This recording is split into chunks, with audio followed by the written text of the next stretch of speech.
Apakah kemudian akan merubah satu kebenaran ketika Anda itu mengetahui latar belakang orang? Kan tidak.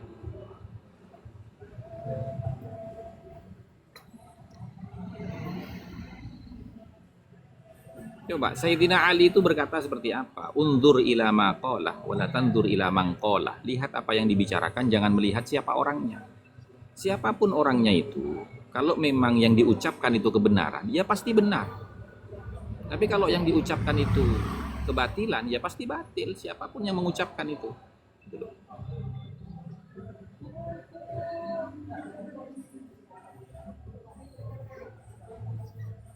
Emang room ini luar biasa, sampai mereka nggak bisa tidur. Padahal ini udah jam berapa loh, ya kan? Jam setengah 12. Mereka bela-belain ke sini. Terus selama Iya. ada mungkin 2025, 2026 ini banyak komal dari mereka. Nggak bisa tidur, bikin komal sampai pagi. Iya. Isinya paling nggak sampai dari lebih dari 50, 20. Orangnya itu-itu Iya. aja. Kenapa? Jaga-jaga. Jaga-jaga. Jaga-jaga. Jadi istilah ngepet kayak lagi jagain lilin gitu loh. Jangan sampai mati. Iya. Bener bikin panik ini. Mereka tuh sedang panik. Saking paniknya itu Rizik Syihab bingung dia nyari kakeknya yang mana sebenarnya. Dibilang Ubed, dibantah sama Kiai Imad. Dibilang Pitung, sejarawan ngomong Pitung belum nikah. Dibilang Imam Bonjol, kagak nyambung juga, kan gitu. Bingung dia. Mau Prabu Siliwangi nggak cocok kayaknya. Jadi Rizik Syihab sendiri lagi nyari-nyari kakeknya tuh yang mana, dia bingung sendiri.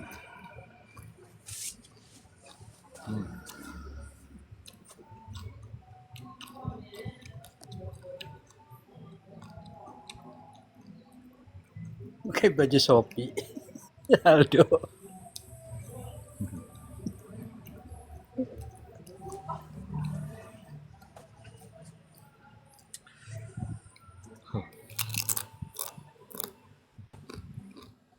Dalam tubuhku mengalir darah Nusantara. Ini lagi lucu nih. Pengen tahu silsilah Rizik, tanya sama Nikita Mirzani katanya.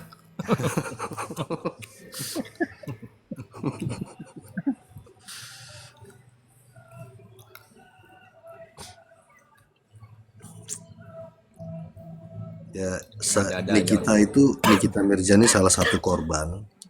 Dia punya permasalahan, tapi yang diserang itu kan individunya. Dibilang lonte lah, dibilang apalah, ya kan. Nah itulah, itu karakter mereka emang begitu, bukan hal baru. Di situ Bang Sitrun, saya jadi lebih tidak percaya kepada keulamaan daripada Rizik Syihab itu. Kenapa? Karena begini, dalam aturan hukum syariat fikih,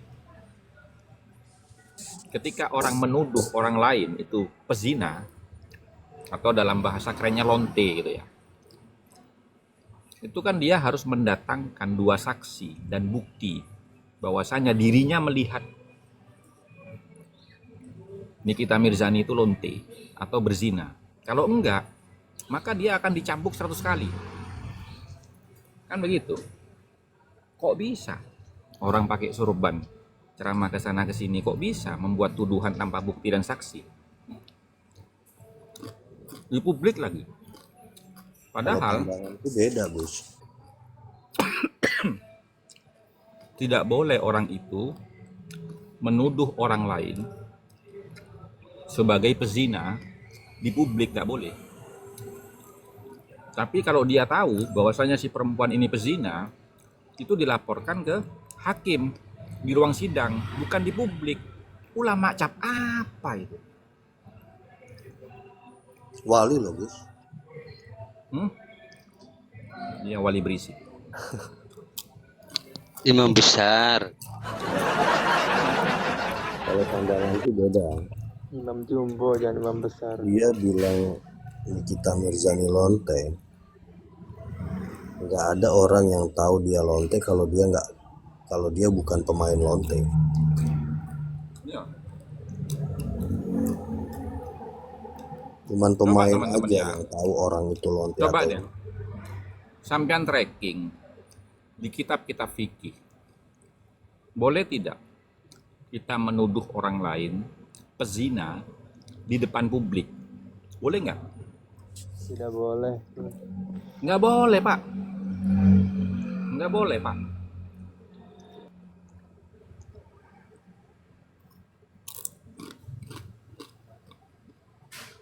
seperti orang Apalagi ini bagi orang yang melihat ya, yang menyaksikan.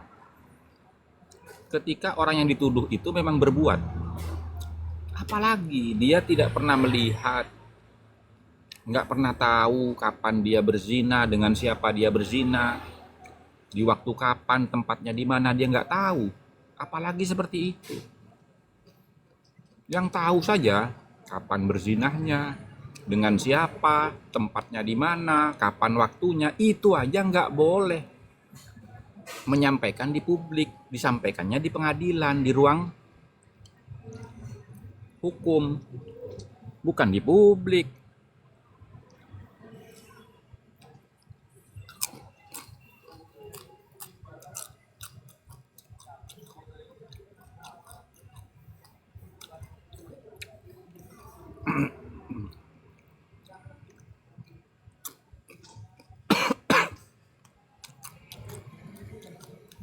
Gimana Bang Haki? Gimana? Ya, apa masalahmu sama Habib Rizik? Kenapa? Apa masalahmu sama Habib Rizik? Masalah saya dengan dia? Ya, Saya secara pribadi tidak ada masalah dengan dia. ya terus. Terus apa? Loh, ngapain ngumpet dia? Yang ngumpat siapa? Ngapain ngomongin orang? Yang ngomongin siapa? Yang ngomongin siapa? Saya Itu, Pak. mengomentari. Nah, kamu Saya di mana itu? mengomentari. Kamu tinggal di mana? Madura saya, Bangkalan. Kenapa? Iya, iya. Ada keluargamu kan di Kenapa? Kalimantan? Ada keluargamu kan di Ada? Kalimantan? Ada? Siapa? Ada Di banyak. mana? Di mana? Ada. Kenapa? Kamu orang mana? Aku Kalimantan, Kalimantan mana? Banjarmasin. Oh, Banjarmasin. Terus gimana? Mau gimana? Mau gimana? Hah? Gimana maumu? Ayo on cam. Kalau kamu Banjarmasin, on cam. On cam. Ongkem haki, ongkem haki. On cam kau. On cam. Kalau enggak sama Nismani, ayo Sherlock. Enggak, Ayo. saya tanya enggak sama Haki nih Gus. Aku tidak, Haki, Ya, silakan, silakan. Haki, aku kamu tidak masih pandai percaya? aku tidak pandai di sini. Ancaman ini Gus. Di sosial media ini maaf aja. Itu ada fotoku, aku jelas kok. Udah on Itu cam. ada On fotoku cam yang kamu. penting aku Sudah kamu Enggak itu, enggak Haki mencintai kamu masih Habib. percaya Mbak Alawi itu jadi. kamu on cam dulu biar tahu teman-teman ini. Kalau kita kan on cam Masalah semua di kamu- sini. Masalah kamu itu apa kok langsung ya gitu. Kem kamu. Sama Nisma Saya yuk. kalau Sama itu udah bisa Nisma. ngomong karena jaringan saya. Tentu ya. Panan tengah tokar. Berani non kem udah kan? Sabar Gus, sabar. Iya, dia Gus. udah ngancam ya, dia udah ngancam. Demi Allah Kamu sama jangan Nisma. bilang-bilang wilayah lah, individu saja.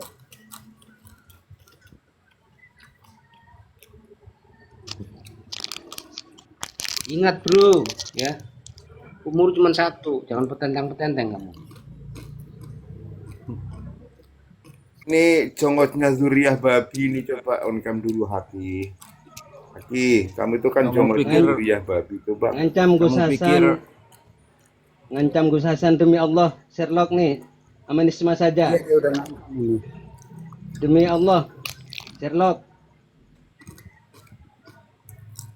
Kak, Kalau congosnya Zuriyah babi ini coba. Kalau Coba congosnya Zuriyah babi.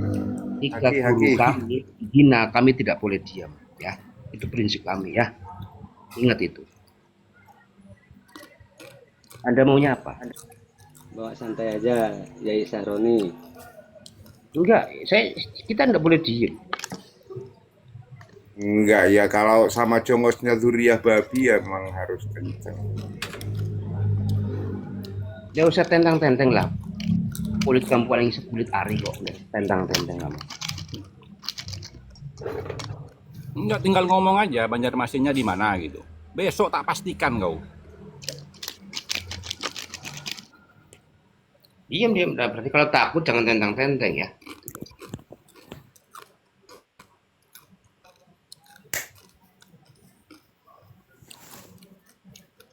Kita tidak ada urusan sama orang Kalimantan ya. Nggak ada. Orang Kalimantan itu baik-baik ya. Prinsipnya sama dengan orang Jawa. Kamu jangan bawa Kalimantan ya. Kalau kamu punya masalah, individu saja. Bener nggak kamu nyanyi suku? Nyalinya urunan. Ya, Kan? ini udah lagu lama. Kalau nantang tapi nggak berani on cam itu udah lagu lama.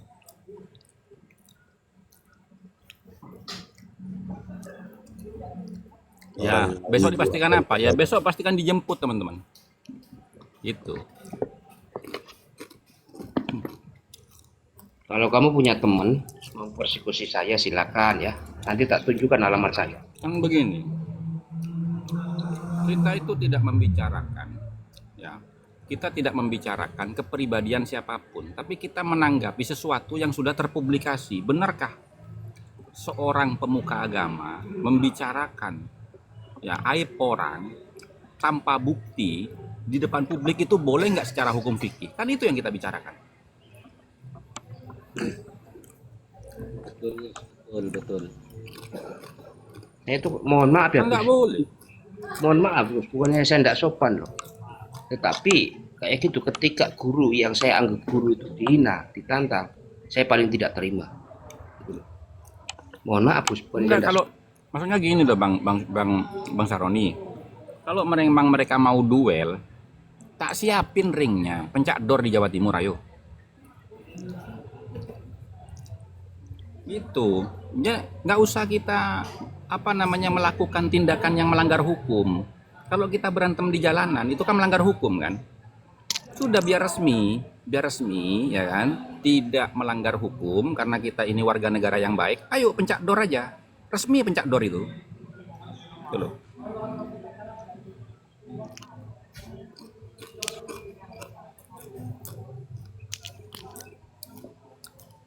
Ya, maksud saya itu paling tidak terima Gus, ketika orang yang saya tuakan atau saya gurukan itu dihina atau ada yang dari gara-gara. Saya itu paling tidak terima. Kemarin Yai Sarip aja dihina, saya tidak terima itu. Kalau menghina saya tidak apa-apa. Saya tonjok pun tidak bakal males saya. Diam saya. Semestinya kan begini ya. Kalau mau melakukan pembelaan itu, loh ini Gus, di hukum fikih nggak apa-apa Gus, kalau emang sudah terbukti, sudah terkenal, sudah ini, nah, tunjukkan datanya. Kan saya bicara berdasarkan syariat hukum fikih kan gitu. Itu. Jadi jangan mengalihkan ke duel, Pak. Saya ini sering taruh di ring, Pak. Gus ya. Gitu loh. Saya ini juga sering tarung di ring, Pak, gitu loh. Iya, tanya alamat. Kalau tahu nangke soreng, Mbak Bunda. Gus, peribahasa Gus, bukan hanya pinter megang bolpen Gus ya, golok Iyalah. bisa.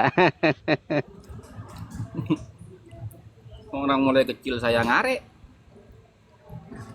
Mata tahu, tidak ada orang Madura itu yang tidak bisa pegang celurit karena dari kecilnya disuruh ngarit sama orang tuanya untuk cari makan kambing sama sapi, gitu loh.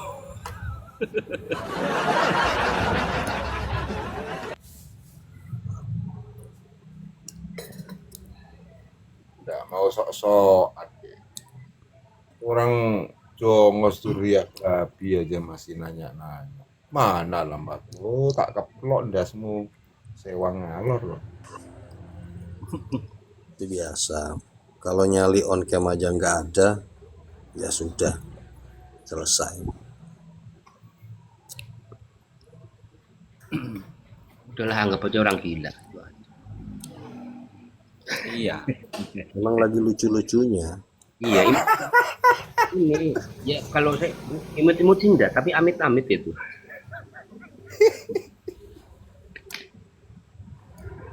Iya, kalau Jangan bawa daerah. Kemarin juga saya tuh ribut sama siapa itu, debat sama Pram itu bawa-bawa pemuda Pancasila. Apa hubungannya dengan iya, pemuda Pram Pancasila? itu kan orang stres, makanya ketika di bawah saya selalu bilang, Pram kamu tes kejiwaan dulu. Orang stres itu ya ini.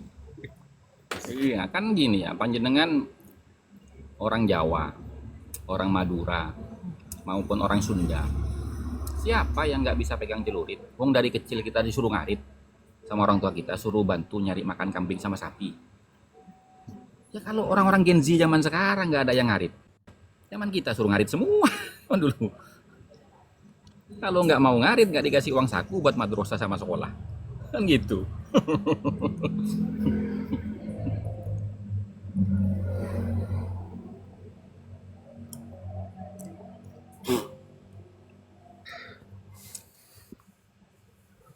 Gini-gini saya dulu pernah bajak sawah, teman-teman.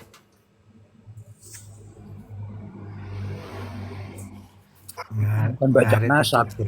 Begini Gus, kenapa banyak ya dari Kalimantan khususnya daerah pedalaman itu mengira saja bahwa para Habib ini yang dulu mengislamkan orang-orang yang ada di Kalimantan, padahal Itu bukan asli orang Kalimantan. Kalau orang asli Kalimantan itu kan orang Dayak. iya. Orang Dayak mana peduli dengan yang begini-begini? Enggak, tak lanjutkan Apa? dulu. Mohon maaf ya Bang Saroni. Saya itu selama 3 bulan di Kalimantan itu saya banyak kenal dengan orang-orang dari kalangan orang-orang Dayak itu. Yang dari Dayak pasukan merah itu saya banyak kenal dengan mereka. Itu. Enggak, Yang mereka pikirkan itu adalah apa? Bagaimana di Indonesia ini ya, tetap menjunjung tinggi Bhinneka Tunggal Ika. Itu yang dipegang orang Dayak. Jadi kalau model-model begitu makanya saya tanya, Kalimantan mana kau? Coba sebutan Om Kem coba. Karena saya tidak yakin dia orang Kalimantan gitu loh. Itu. Ya gini, kalau saya melihatnya dari peristiwa tertangkapnya Pangeran Diponegoro, Gus, para Syahid dan Syarif itu kan menyebar ke seluruh Nusantara. Di situlah mereka mengislamkan banyak orang di situ kan. Nah, ketika mereka kan selalu menyembunyikan silsilah, Gus. Nah, disitulah di framing seolah-olah yang mengislamkan mereka adalah dari golongan Balawi. Makanya sekarang banyak yang membela mati-matian dari Kalimantan. Itu yang tak telusuri seperti itu, Gus. Itu. Nggak ada. Karena begini, ya, Kesultanan Banjar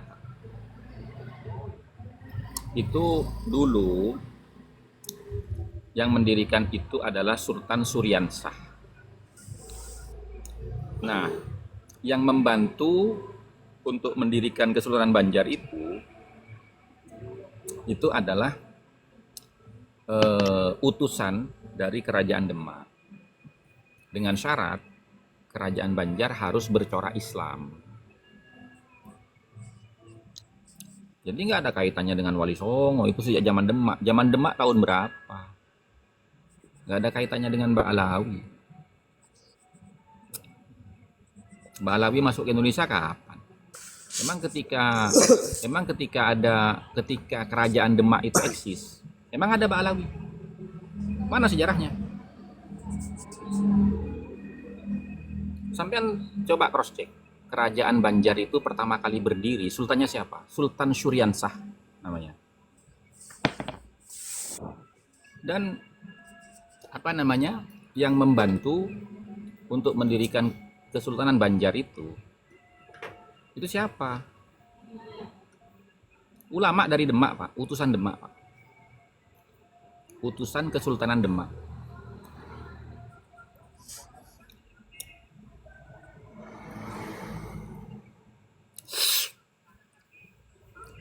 Dan itu saya dapat manuskripnya dari siapa? Dari Pak Gustian Banjar. Kemudian saya serahkan kepada siapa? Kepada Mbah Yai Fadhail Sleman Dusha untuk diterjemahkan. Karena itu menggunakan bahasa Banjar. Nah, Mbah Fadhail ini kan memang ahli manuskrip. Saya serahkan ke beliau. Begitu. Diterjemahkan sama beliau. Dan itu saya tulis dalam buku saya. Sejarah Kesultanan Banjar dan hubungan politik dengan Kesultanan Demak. Nanti saya terbitkan bukunya.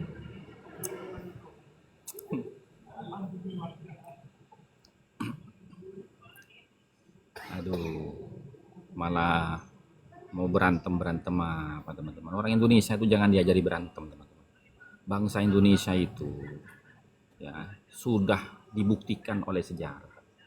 Ketika bangsanya diintervensi oleh bangsa lain, diinvasi oleh bangsa lain, dijajah oleh bangsa lain, tidak satu pun rakyat Indonesia itu melarikan diri, mengungsi ke negara lain, menyelamatkan diri, nggak. Semuanya berjuang, bukan hanya tentaranya, rakyatnya semuanya ikut berjuang. Jadi jangan diajari hal-hal seperti itu, Pak, di Indonesia, Pak. Gitu. Apalagi itu, jangan anak-anak STM aja, Pak. Ya, anak-anak STM itu kalau salah paham antar sekolah aja itu bisa tawuran, Pak. Dan tawurannya itu luar biasa. Jadi jangan kau ajari kayak gitu-gitu gitu loh.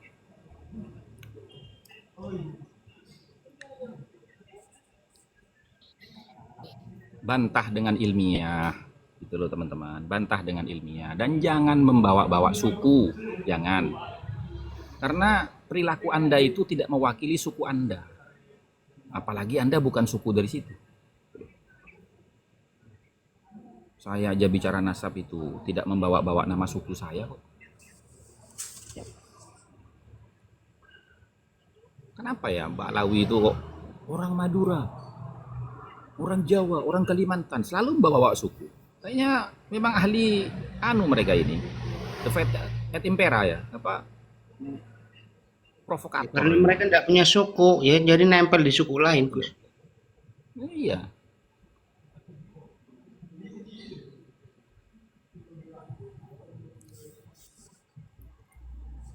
Jangan mau teman-teman. Jangan hanya karena polemik nasab ini, ya kemudian kita diadu domba antar suku. Jangan mau. Sayangi bangsa kalian. Lebih penting itu menjaga kesatuan dan kesatuan negara Republik Indonesia. Kalau memang mereka salah, katakan salah. Gitu. Selesai sudah. Gitu. Apa? Orang negaranya diserang sama Arab Saudi aja mereka nggak pulang, nggak punya jiwa patriotisme. Malah di sini mau ngajak-ngajak perang. Pulang sana ke Yaman itu, bela negaramu itu. Kok malah negaranya orang yang aman-aman kayak begini mau dirocokin terus.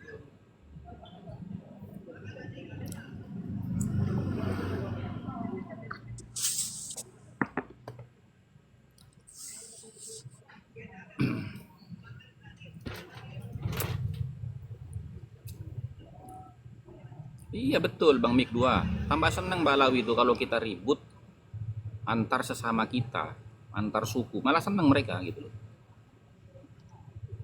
Dulu sebelum ada kemunculan Rizik Syihab itu damai.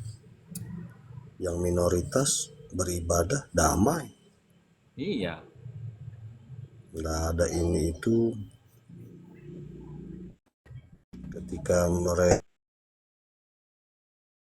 muncul dengan pasukan FPI-nya, nah mulailah antar agama luar biasa. Makanya kata Gus Dur, benar Gus Dur, kalau Indonesia mau aman itu tangkap Rizik. Iya. Itu aja. Provokator itu. Ya, saya percaya Gus Dur wali. Semua omongannya terbukti kok. Iya, Iya. Bang Sitrun mungkin inget ya ceramahnya siapa Kiai yang kondang itu si Kiai Sejuta Umat siapa ya? Jainuddin MZ. Itu kan dulu ceramah Jainuddin MZ. juga kan. Iya kan dulu kan udah lama sebelum tes Iya, lama Pak. iya. Itu terbukti semua kan. Itu loh fakta. Iya, betul. Betul, betul. Dari ceramah itu kan dia langsung dicekal, Gus. Langsung dicekal.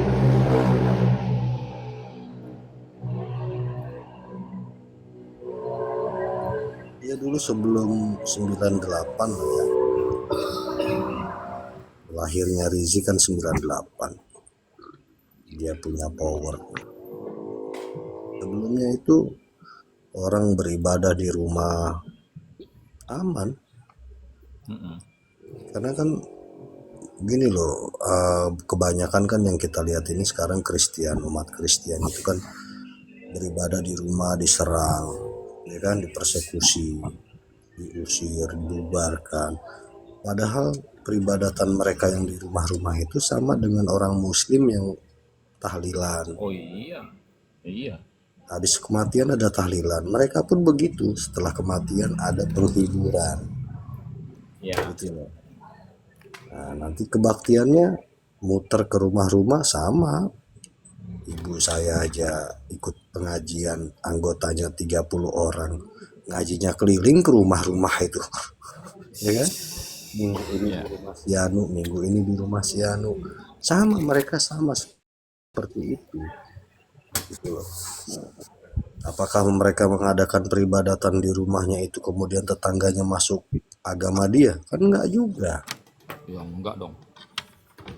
Kalau Gus Dur pernah cerita ketika beliau berceramah di gereja, ditanya itu ada orang pakai peci, udah kesampean ngopo di sini.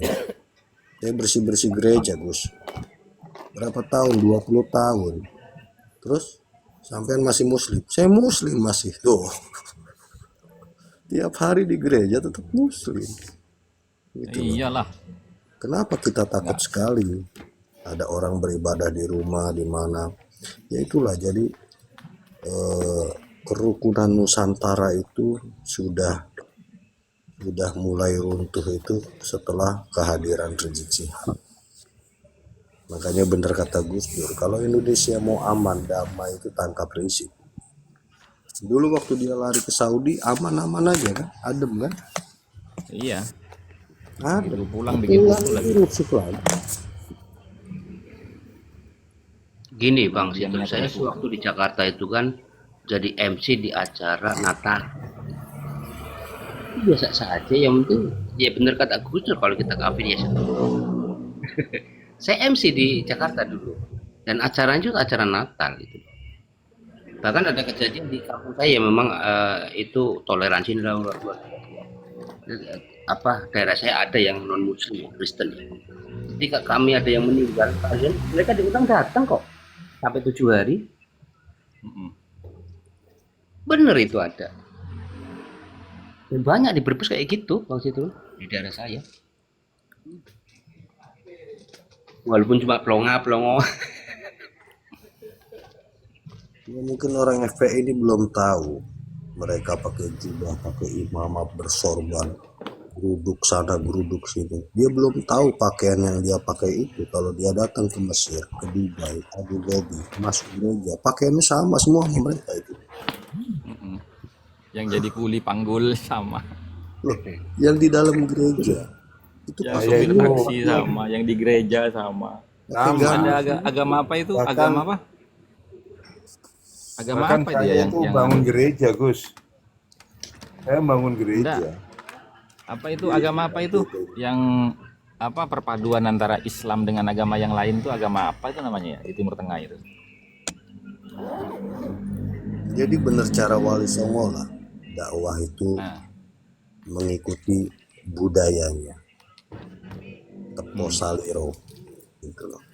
Kayak di kota Kudus itu loh, Mbak Sunan Kudus melarang melarang menyembelih sapi, tidak mengharamkan loh, melarang Ya, karena toleransi. Nah itulah ya. yang budaya toleransi Sunan aja udah diacak-acak sekarang. Saya jadi ingat makolanya Mbah Gus Dur ya. Beliau kan mengatakan begini, jika kalian menyembah Tuhan, terimalah makhluknya dengan segala kekurangannya. Kan begitu. Oh iya. Ingat Iya saya. Ya, kalau sampean apa namanya menyembah Tuhan terus sampean tidak mau menerima ciptaannya kan lucu sebenarnya. Kan yang menciptakan perbedaan ini kan Allah semua. Tapi gini, Saya itu, Allah berkehendak. saya itu Ada orang- sering ikut misa Gus. Dulu masih di NTT, kan saya 5 tahun. Sampai hafal saya lagu-lagunya itu. Nyanyi anu lah. Gitu. Jiwaku terbuka untukmu Tuhan. Nyatakan, nyalakan dalam perkara. Udah Loh, jatuh Jakarta itu. iya. Kita itu sudah ditanami lakum dinukum waliyadin. Ketika saya menyanyikan seperti itu, terus apakah saya Kristen? Kan goblok orang yang ngomong begitu kan. Iya. Kita itu sudah ditanamkan sejak kecil lakum dinukum waliyadin. Ya, teman-teman, mohon maaf ya. Ini sudah jam 23.56, kafenya sudah siap-siap mau tutup. Jadi saya mau akhiri dulu live ini. Terima kasih semuanya yang sudah hadir pada malam hari ini. Mudah-mudahan panjenengan semua sehat-sehat selalu. Amin. Dimudahkan segala urusannya, dilancarkan rezekinya, diberkahi hidupnya di dunia wa dunia wal akhirah. Amin ya Allah. Mudah-mudahan dengan keberkahan syafaatnya baginda Rasulullah Shallallahu Alaihi Amin, ya Allah. Wasallam kita Allahumma sholli dijadikan alaihi Allah. keluarga Amin. yang sakinah mawaddah warahmah, yang bisa menurunkan Amin. keturunan yang soleh dan solehah, berbakti kepada kedua Amin. orang tuanya, bermanfaat bagi lingkungan masyarakatnya Allah, dan ya dibanggakan Rabbal oleh bangsa dan alamin. negaranya. Amin ya Allah. Dan mudah-mudahan apapun yang menjadi hajat kebutuhan hidup kita, harapan kita, keinginan Amin, ya kita, Allah. cita-cita kita yang senantiasa kita tuangkan Amin. dalam doa-doa kita, mudah-mudahan Allah kabulkan Amin. semuanya dan Allah pertemukan kita Amin, semua amin, dengan ya Allah. ajal kita dalam keadaan husnul khatimah. Amin, Amin ya Allahumma Allah. amin. Mohon maaf Amin, kalau amin, ada ya kesalahan, keluputan, kekurangan selama kita berdiskusi di room ini, karena kita ini manusia biasa yang tidak akan luput dari kesalahan dan keluputan ya, tidak akan pernah kita ini salah, tidak pernah kita ini lepas dari kesalahan dan keluputan. Akhirul kalam, wallahul muwafiq ila aqwamit thoriq, wal afu minkum, assalamualaikum warahmatullahi wabarakatuh. Waalaikumsalam warahmatullahi wabarakatuh. Sallu ala Nabi Muhammad. Boleh. Wasallam.